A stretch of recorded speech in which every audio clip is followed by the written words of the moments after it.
mendengar cerita seram The Haunting Cruise dan PN. Kisah pada malam ini datangnya daripada RS Suzy.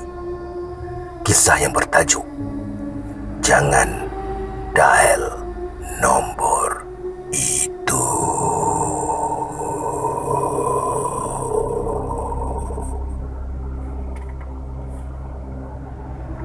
Pernah diceritakan oleh individu di saluran YouTube tentang nombor-nombor telefon dari beberapa negara yang dikatakan berhantu.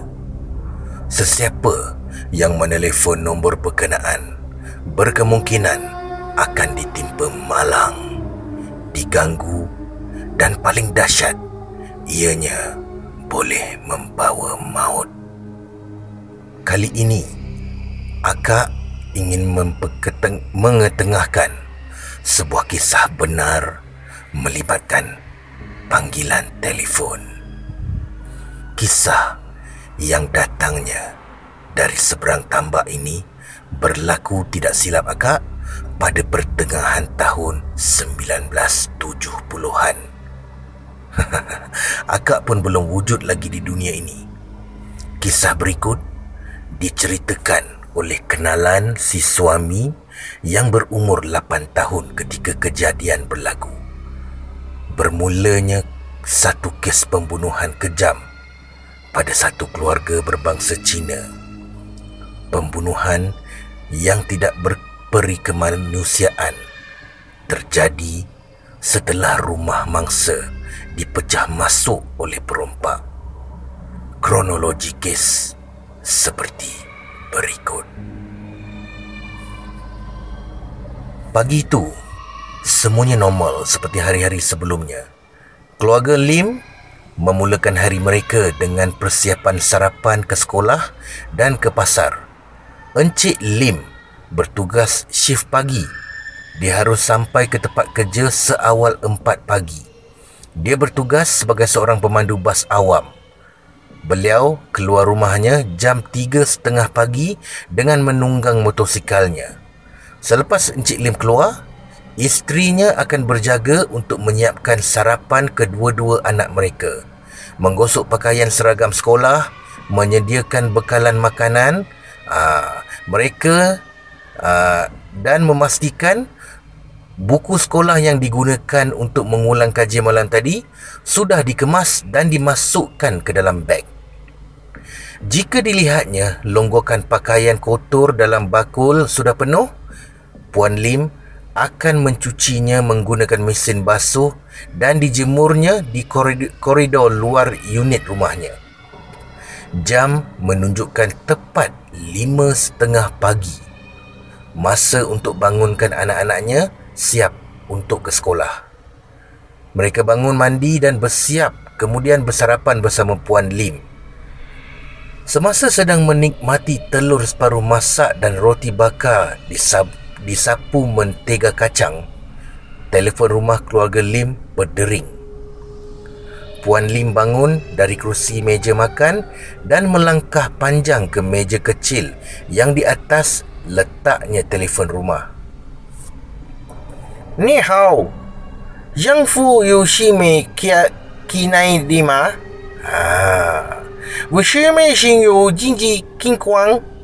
Rupa-rupanya panggilan dari suami tersayang, Encik Lim.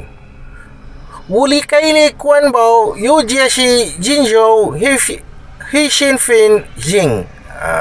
Wu yu ji hulai kota. Brother Fai cakap Cina. Encik Lim tertinggal dompetnya yang mengandungi kad pengenalan serta lesen memandu, dan dia akan balik sekejap nanti untuk mengambilnya. Sementara menunggu bas sekolah sampai, masih banyak lagi masa untuk Puan Lim menguruskan kerja-kerja rumah yang belum disiapkan.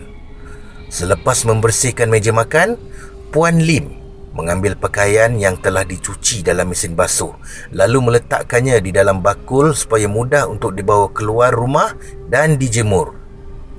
Kedua-dua anaknya pula duduk di sofa ruang tamu sambil membaca buku. Puan Lim mengangkut bakul pakaian ke muka pintu. Dicapainya kunci rumah yang disangkut tepi dinding daun pintu, lalu membuka mangga pintu. Puan Lim pun menjemur pakaian yang telah siap dibasuh di ampaian. Tiba-tiba Puan Lim terperasan seperti ada orang di hujung koridor di sebalik tembok sedang mengintai ke arahnya. Puan Lim mengindahkan saja. Tiba-tiba ada seorang yang bertopeng berlari ke arahnya, lalu mengacu sebilah pisau ke lehernya sambil berkata, "Quiet, quiet, don't shout, go in, faster."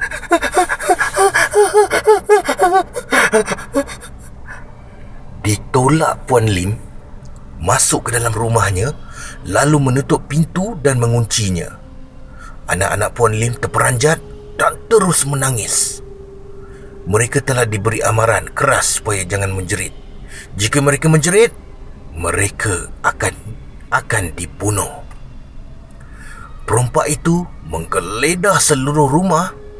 Dia mengheret Puan Lim ke mana saja dia pergi dengan pisau masih diacu ke leher Puan Lim. Setelah beberapa minit membongkar rumah keluarga Lim, perompak itu mengambil keputusan untuk mengikat kedua-dua anak mereka dan diletaknya di tandas yang berada di dapur. Semasa mengikat mangsa tersebut, Puan Lim mencapai botol kicap atas rak dapur, lalu mengetuk kepala si perompak. Nah! Aduh!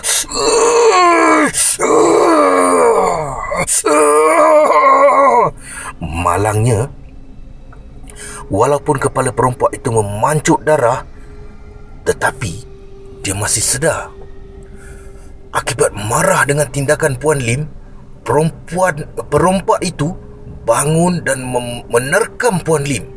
Ditumbuknya muka Puan Lim bertubi-tubi, dan yang paling menyedihkan, apabila Puan Lim dirogol di depan anak-anaknya yang telah diikat di depan tandas. Kemudian perompak itu mengelar-ngelar beberapa bahagian tubuh Puan Lim yang sudah tidak bermaya itu. Kedengaran pintu rumah dibuka seperti kelam kabut caranya. Encik Lim ada di sebalik pintu. Perompak tersebut melompat dan bersembunyi di belakang pintu rumah. Sejurus saja Encik Lim melangkah masuk ke rumahnya, perompak itu menerkamnya dari belakang dan mengelar lehernya.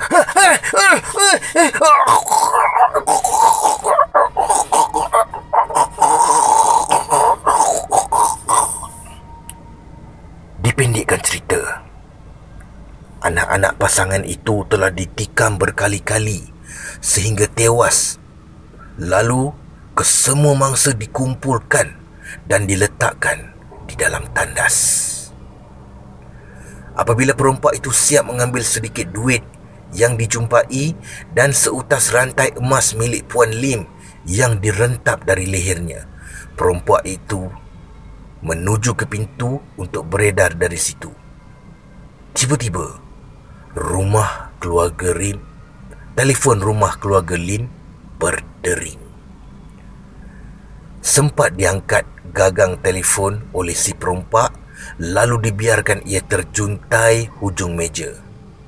Dia pun berlari pergi dan dibiarkan pintu rumah keluarga Lim terbuka luas begitu saja, sehingga salah seorang jiran mereka terperasan ada sesuatu yang tidak kena dan beliau menelefon polis untuk datang memeriksa rumah keluarga Lim. Rumah itu ditinggalkan kosong semenjak hari kejadian dan difahamkan tiada pihak tertentu ada singgah untuk menyiasat dan mengumpul bahan bukti kerana pelaku belum lagi dikesan akibat tiada saksi mata sewaktu kejadian. Dalam proses siasatan, dikatakan kesan-kesan darah dan pelbagai masih belum dibersihkan. Hanya mayat-mayat mangsa dikeluarkan dari lokasi kejadian. Minggu ke minggu, bulan ke bulan, bermacam gangguan bunyi dan hentakan didengar oleh jiran-jiran sekeliling rumah itu. Rintihan, jeritan dan bunyi barangan rumah dihempas ke lantai sering berlaku pada waktu malam.